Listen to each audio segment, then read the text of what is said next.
maaga tayong kikilos for today's video. Punta ko Life Lab. Wala akong appointment, mga kalalabs. Walk-ins lang ako. Tatry ko mag-walk-in kasi dati nag-walk-in ako, wala akong appointment. Pinagbigyan naman ako. So, hoping this time, pagbigyan ulit ako. Kasi, yung available date lang nila is yung malapit dito sa amin ha. Marami namang Life Lab. Pero gusto ko yung Life Lab na to kasi malapit dito sa bahay. And available date lang nila is end of the month. So wala ako dito. Kaya let's try our best na matapos tong aking test. So blood test and then breathing test. Lab, I'm leaving now. Aww. See you later. Nicole, I'm leaving now. I think she's leaving around 8.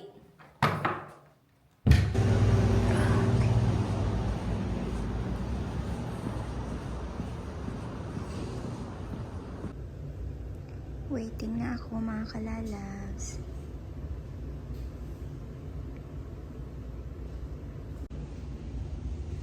Bahay na Mia.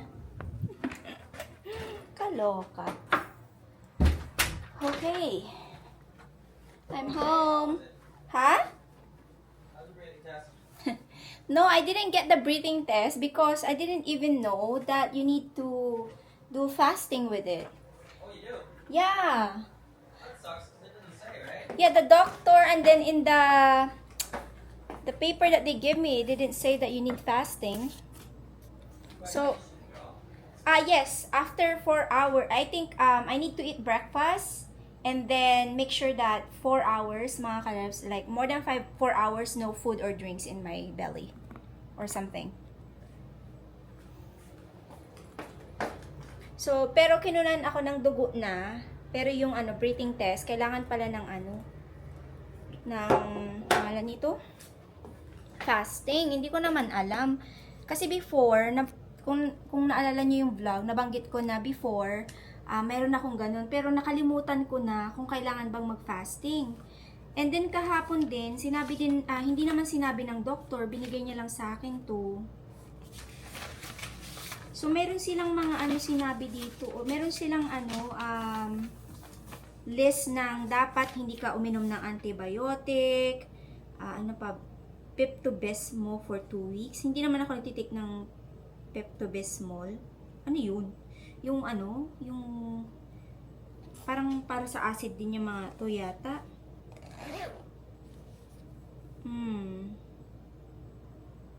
Okay. So may Santac dito. Nagtake ako ng Santac, pero that's it's one day ago, so it's fine. So 4 hours before your test, kailangan hindi ka nag-smoke, di man ako nag-smoke. Drink water, no added flavor as needed. Coffee or tea is accepted if no dairy or soy or sugar. Chewing gum and brushing teeth is also acceptable. Okay. Do not eat, smoke, drink any fluids 1 hour before your test. Wow, it's 40 minutes? Gutom na rin ako. Kumukulo yung tiyan ko. Tayo lang, kunin ko yung maglalaga ako ng itlog. Laga tayo ng itlog for breakfast. Isang itlog lang. Tapos, egg salad sandwich na lang yung gagawin ko. Kailangan kong kumain right away. Para, alam niyo yun, ipagkain tayo. Hindi tayo pala magutom. Laga tayo egg.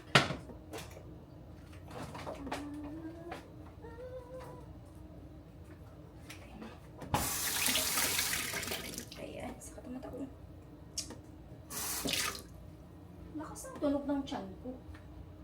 Broke, sabi. Broke. Okay, maghintay na lang ako ng time. Gawa ako ng breakfast. Gawan ko din ng breakfast si Papa din. Kasi kahapon, umalis yan nang hindi nag-breakfast. Gutom na gutom siya nung siguro mga around 1. Sabi ko naman sa kanya, meron namang coffee shop doon sa baba ng office. Di na lang siya bumili. Pero gusto niya talaga yung oatmeal. Okay. Update ko na lang kayo mamaya. At kailangan ko mag-focus sa mga gagawin ko ngayon. Balik na ako sa Life Lab mga kalalabs. It's almost 1 PM naman na. So, sakto. Kasi yung nag-assist sa akin kanina, ang sabi niya, you can come back around 1:30 PM. Huwag ka lang babalik ng 3 PM. Sabi niya, sarado na kami nun. So, sabi ko, okay. So, 1:30. Maghihintay pa ako. So, 1 PM. Pagdating ko dun, 1:10. Ganyan. Maghihintay pa ako. Sakto, 1:30, diba? So, dala ko naman na yung paper na binigay sa akin. And we will go. Iiwan ko na tong camera ko kasi wala naman na akong pupuntahan after doon sa Life Lab. Kaya update ko na lang kayo pag andito na ako sa bahay. Hindi na ako nakapag-update sa inyo kaagad mga kalalabs. Kanina pa ako dito sa bahay. So, ang bilis ko lang natapos doon sa sa breathing test ko. So, ang nangyari is 40 minutes talaga siya. So, pinapasok ako sa room. And then, after that is, meron silang parang bote na maliit. Tapos, ka doon, magbe-breathe ka doon. Tapos, may papainom sila sa'yo na tubig na may something sa loob. Tapos, iinumin mo yon. And then, mag-wait ka ng 30 minutes. And then, meron pa ulit isang bote na ipapahipan ulit sa'yo. So, ayun. Anyway, pag uwi ko dito sa bahay, sabi ko, gawa ako ng plato wrap. And alam nyo ba, saka ko to i-share sa inyo, no? I-share ko to talaga sa inyo, yung recipe ng aking wrap. Kasi sobrang sarap niya. So, plato wrap siya. Na-miss ko yung sa plato wrap. Kung kayo ay kumakain ng plato wrap, di ba masarap? Gumawa ako ng sarili ko, B. I am so proud of myself. So, bigay ko to kay Papa Dave. Ayan, meron siyang tuna and then cucumber. And then homemade na, bread. Flat bread. And, ang sarap nito. Hinihintay ko nga si Nicole. Kasi ipapatikim ko sa kanya. And, try natin. Actually, na-try ko na siya. And, sobrang sarap. Ang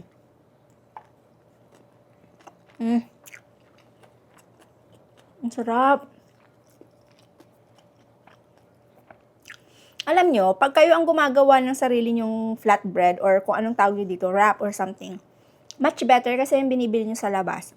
Kasi alam nyo kung ano yung nilalagay nyo dito. So, meron itong yogurt, flour, baking powder, olive oil, salt, and then black pepper. And then that's it. Sobrang sarap ng bread. Yung bread lang masarap na. Pwede nyo gamitin to sa pangalan nito ito. Pwede nyo gamitin sa, kung gagawa kayo ng butter chicken, ganyan. Pwede nyo gawin to. So, i-share ko to sa inyo. Tinry ko lang muna siya bago ko siya i-share. Kasi, gusto ko, pag shinare ko siya sa inyo, alam ko at perfect siya.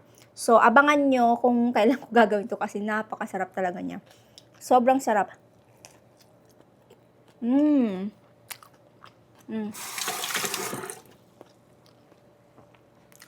Nandito na si Papa Dave. Nakita niya akong gumagawa nito. Sabi niya, gusto ko yan. So, ipapatry ko din sa kanya. Bibigay ko sa kanya actually itong isa. And then yung isa kay Nicole. Kasi gusto ko din matry ni Nicole para masabi niya kung kung pasado ba sa kanya or hindi yung ating platter wrap. Iyaano ko sana to, i-grill ko. Tinamad akong kunin yung griller ko. So, nilagay ko lang siya sa pan. And by the way pala, mga kalalabs, no, meron ako nabasang comment. Actually, nung before pa siya nag-comment, nung nasa Pinas kami, ang sabi niya, kaya daw masarap yung mga pagkain namin kasi nilalagyan lang namin siya ng magic sarap. So, dito po sa bahay, kasi nag-comment ulit siya, sinabi niya, ay, masarap lang naman, masarap yung pagkain mo kasi mayroong magic sarap, ganun. Nag-comment siya doon sa nag-roast yata ako ng chicken. And then, nag-comment din ako sa kanya, ay, hindi po ako naglalagay ng magic sarap dito sa bahay. Pag dito sa Canada, hindi po talaga ako naglalagay. Kung maglalagay man ako, ipapakita ko sa inyo. 'Di ba? So, hindi po talaga ako naglalagay. Salt, black pepper lang siya. And then, may ginagamit ako dito sa bahay if ever na gusto ko ng mas malasang sabaw. Yung Knorr cubes o kaya yung bouillon powder. Yun po yung ginagamit ko at saka madalang siya. So, sa Pinas, nung nandoon kami, siguro nakita niya yung nabili kong mga magic sarap tsaka sinigang mix. Hindi po para sa akin yun, para sa kaibigan ko, yung nag-aalaga kay Ube. And then, sa bahay naman, gumagamit talaga sila ng ganun. Pampalasa lang naman. And hindi naman yung parang ang dami-dami mo yung isang pakete ilalagay mo. Masama talaga sa kalusugan yon.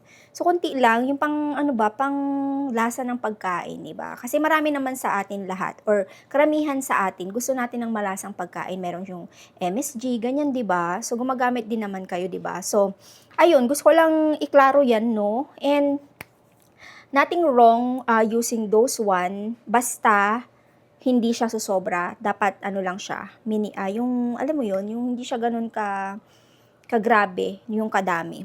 So, tatawagin ko lang si Papa, diba, at ipapatry ko lang sa kanya tong ating platter wrap. Kasi, sobrang sarap. Masarap talaga. Okay, kain po.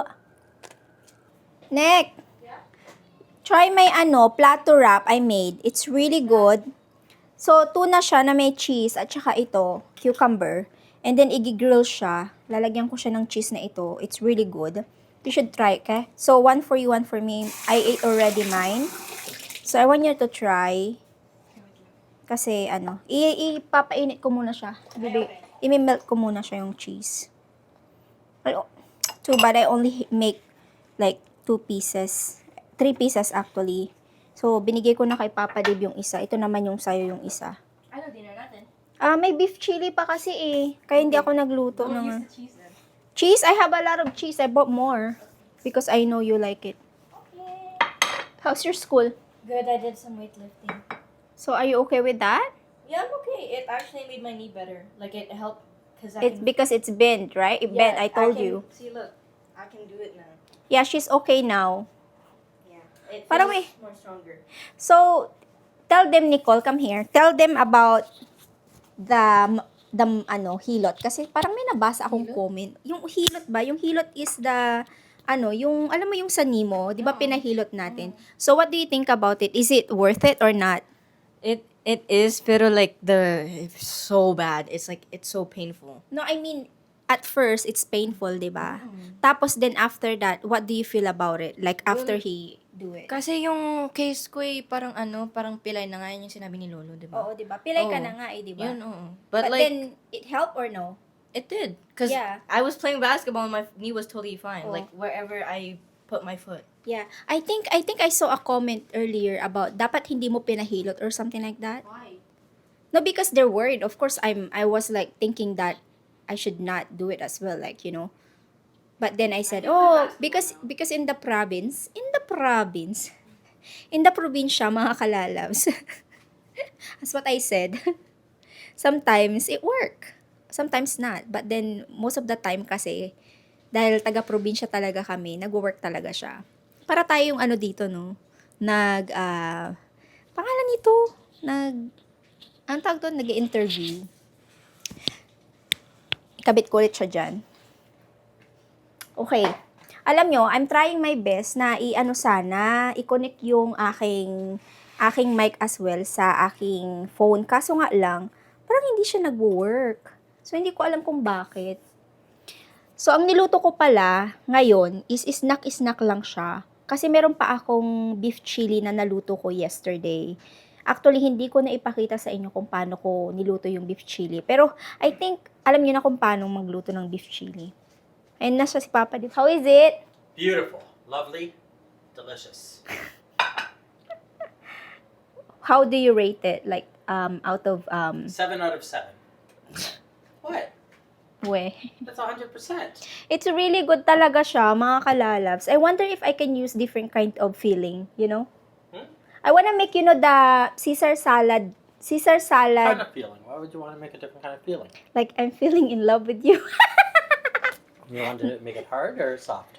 No, I mean like, no, sorry. What do you, like, instead of tuna, how do you pronounce that? Instead of tuna, Filling? filling, Filling? Filling and feelings. It hurt my feeling. Kasi naman si Papa Dave. Tatawa ka sarili ko kasi talaga yung pronunciation talaga. Feeling or feeling? Feeling, I'm falling, I'm feeling. Basta yun na yun yung laman, nung palaman nung ito. So, iniisip ko kung By the way, mga kabs, gumaganyan ako kasi wala akong bra. Okay? Kasi baka mamaya makita nyo yung... You wanna eat the chili? But try this one first, okay? I want you to... But I want to eat a I will do it. Kasi dito rin naman na ako. Yeah. So, I want you to like try this because, you know plato wrap, Nicole? Not really. You never tried plato wrap? No. Talaga? Yung, parehas ba yung, kay Piolo Pascual, yung shawarma something. Tapos plato wrap. Hindi ko na maalala kasi hindi ko siya nakikita na ngayon itong plato wrap. Oh. Remember that? Like with cheese and some stuff like that. You like it? I know you don't like tuna, but I was thinking maybe you like I this like one. tuna. I don't think so. Every time I make something, Well, it depends how it's made. so you like it? Oh, Nicole, pasado kay Nicole yung ating It's good. plato wrap. It's supposed to be you need to grill it, but then I was lazy to take the grilled. It's good. It's good, di I'll ba? give you more. I know, kasi wala na akong yung... Parang yung tinapay ginawa mo rin? Yes, I made the tinapay. I-share ko to sa inyo to mga kalalabs kasi I will check the different kind of recipe with the mga kalabs. Kung ano yung nasa loob ng tinapay or yung wrap. Kasi di ba plato wrap siya? Hindi ko alam kung... Hindi mo pa ba na-try ang plato wrap sa Pilipinas? No. Pero pa Talaga? Hindi naman si Piolo Pascual. Yung kay Piolo Pascual yata, yung shawarma. Anong tawag doon mga kalala? Shawarma nga. Torx? Oo, Torx Torx. something. Anong I pa? tried that Plato before. wrap. Ano ba yung nakalagay sa plato wrap? Oh, is it? Meron silang nilalagay na Ayan, oh. This is the way they make it. They grill it. Oh, you mean that? Yeah. I never tried it. So, they have, I think, okay, they have sausages, they have tuna. I like the tuna. You like the tuna? Di ba? Ang sarap. Patingin nga yun, parang merong nakalagay na I Parang, want to finish it because I want to eat it with the chili. okay, wait. Let me just check okay, meron siyang chunky chicken, ham and cheese, wrap and roll, berry veggie, yummy tuna, and beef gyros, and then gyros or gyro. Meron siya kasing S. Tapos piri-piri Latino. But I love the I tuna. think I like the tuna. I like the I tuna. don't think I would like the ham and cheese. You don't like the ham and cheese? What type of cheese do you have? The cheddar? Cheddar cheese. You put a lot. So I will put it here na lang. Okay. Mag-iinit tayo ng chili ni Nicolette. The tuna wrap is good. What? Why didn't you make more? I only have 75 grams of yogurt. So I just need to make sure that, I will make more next time. Let me know if it's enough. Yeah, tama na. No. Actually, put a little bit more. Sorry. Yeah. Kasi baka mamaya di mo na naman maubos.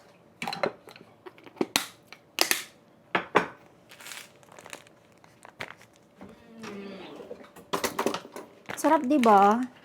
Especially pag ginrill ko siguro yan, mas masarap. Hindi siya grilled Nilagay ko lang siya talaga sa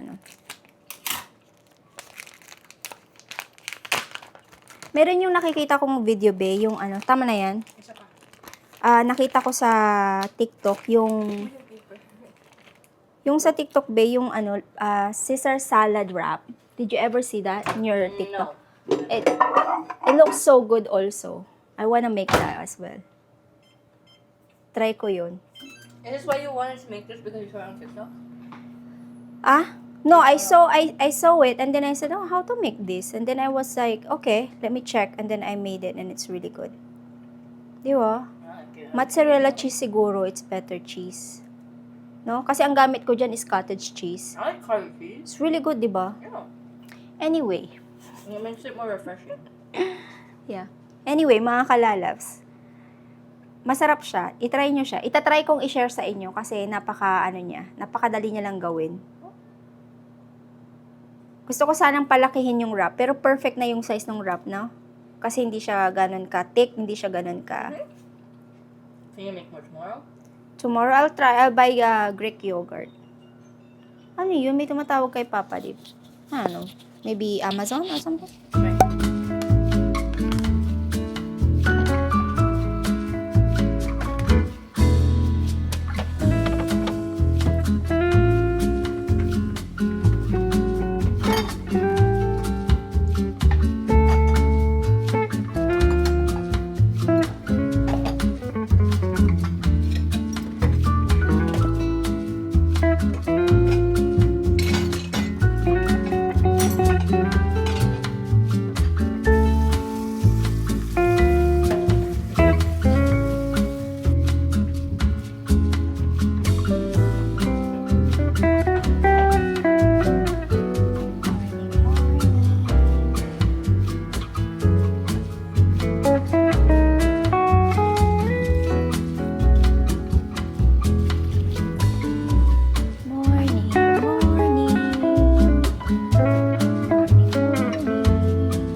kalalabs, hindi na ako nakapag-continue ng vlog ko kahapon. After kaming kumain, lumabas kami ni Papa Dave pala, punta kami ng North Vancouver. Naubusan na siya nito, oh, yung has niya. Ayan, so, bumili kami sa North Vancouver. And, naubusan kasi sila doon parati, tapos sometimes wala silang stock. So, yesterday, meron silang stock. And, bumili kami ng 4. Ito yung iniinom ni Papa Dave sa kanyang, para sa kanyang ano din, cholesterol.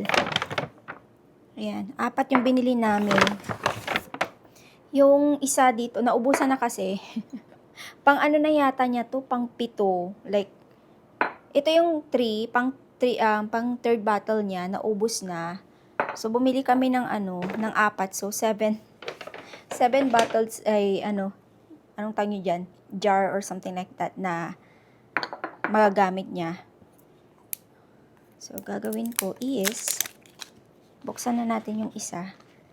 Nagawan ko na siya ng breakfast niya. Nilalagay ko to sa niya, sa oatmeal. And then, sa gabi, like siguro mga around 5 p.m., something like that, before yung dinner niya.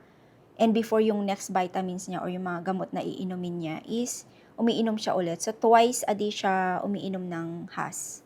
Selenium ba? Selenium has, yung tawag dito. May nagtanong sa akin before nito eh. Ayan, i-screenshot nyo na lang. Ito yung ginagamit talaga ni Papa Dave na talagang magandang brand. Kasi yung iba may sugar and meron siyang artificial flavor pa. Pero this one is very plain. Like wala siyang sugar, wala siyang anything sa yung isa ingredients niya. Kaya much better siya. Nabibili namin siya sa Pure Pharmacy sa North Vancouver. Hindi ko lang alam kung meron sa ibang pharmacy, pero nabibili namin talaga siya sa Pure Pharmacy. So, if ever na taga Vancouver kayo at you wanted to try at nagpapababa din kayo ng cholesterol nyo, you can check out Pure Pharmacy. Sa North Vancouver ha, hindi ko lang alam yung dito sa malapit sa amin kasi nag-check si Papa Dave before and wala silang available. Kaya pumupunta kami, dumadayo pa kami ng North Vancouver para makabili nito. Buti na lang, meron silang stock. I think I will just gonna put this 3 pieces dito sa bag. And then, lalagay ko siya sa pantry. And I'll be ending my vlog na rin, mga kalalab. So, maraming salamat po ulit sa panonood ng vlog. If you like this video, please don't forget to like and subscribe. And see you on our next vlog. Bye-bye, mga kalalabs. Thank you all for watching.